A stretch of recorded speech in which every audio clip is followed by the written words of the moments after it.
চাওঁ অকণমান ঠাই দিবা ভাইটি চাহ একাপ দিবা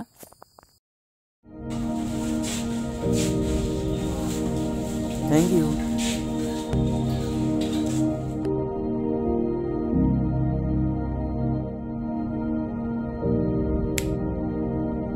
ঐ ল'ৰা চাই চিতি কাম কৰিব নাজানো নেকি বাইদেউ আপোনাক কথা এটা সুধিবলগীয়া আছিল কামৰ সময়ত তোৰ আকৌ কি কথা ওলাল বাৰু সুধচোন কি কথা বাইদেউ এই স্কুলীয়া ল'ৰাবোৰ দেখি মোৰো স্কুল যাব মন যায়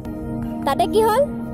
বাইদেউ অনুভৱ কৰি মোক এই সুবিধাখন কৰি দিয়ক নাই নহ'ব মই তোক ইয়াত বন্ধ কৰিবলৈহে ৰাখিছোঁ পঢ়িবলৈ নহয় বাইদেউ মই আগবেলা স্কুল গৈ পাছবেলা কাম কৰিব পাৰিলে কোনো পথ্যেই দিয়া নহ'ব যা চুপচাপ কাম কৰ কিয় নোৱাৰে আপুনি এই সুবিধাকণ ইয়াক কৰি দিব বাইদেউ আপুনি জানেনে আপুনি এগৰাকী আইনগতভাৱে অপৰাধী আপুনি আইন অমান্য কৰি শিক্ষাক দুৰ্বল কৰিব খোজা নাইনে আপোনাৰ মোৰ যেনেদৰে শিক্ষাক লৈ সপোন আছিল ঠিক সেইদৰে এই শিশুটিৰ মনত এগালমান স্পেয়াৰ শিক্ষাক লৈ ইয়াৰ অধিকাৰ আছে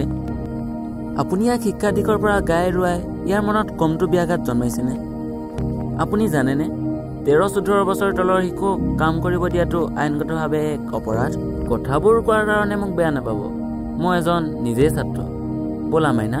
তুমি মোৰ লগত পঢ়িবা ব'লা তোমাক মই শিক্ষা দিম তুমি মিঠা মিঠা এটি ভাল লগা গানৰে সুৰ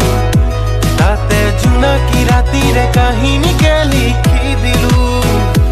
তুমি উৰণীয়া বেলি সিপাৰলৈ